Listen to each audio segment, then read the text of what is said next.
Good morning, everyone. I'm Liz Costanzo. I'm the 612 ISS for Social Studies located at headquarters in Alexandria, Virginia. Before we get started today, I wanted to thank the teachers from Pacific East for welcoming me into their classrooms. It was a really great meeting everyone, seeing you guys in action. I just want to say thank you so much. Hopefully I took some great ideas from you and will be able to incorporate them to the benefit for all social studies teachers in DoDEA. So once again, welcome to quarter two, and let's go ahead and get started. Um, in quarter one, we learned about disciplinary practices of economics. We had the guests from the Federal Reserve in St. Louis who came and led that PD in the afternoon. In quarter two, our professional learning will focus on historical thinking, specifically focusing on chronological reasoning and causation in comparison and contextualization. Our guest this afternoon will be the National Museum of the United States Army. Our essential questions for the entire year have been why learn social studies? How can we best prepare our students for their most important role, that of citizen? And how can we support our learners in the disciplinary practices of social studies? We have quite a few learning objectives today.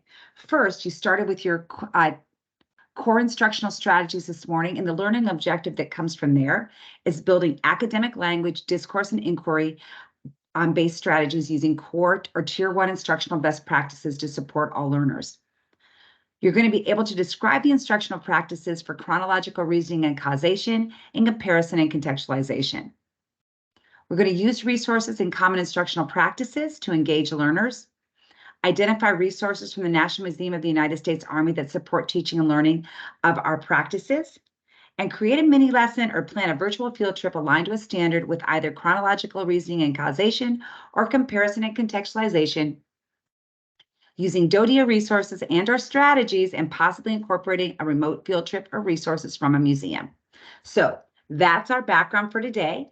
Just a reminder, we're really focusing on the multi-tiered support system core instruction. In quarter two, we continue to focus on tier one.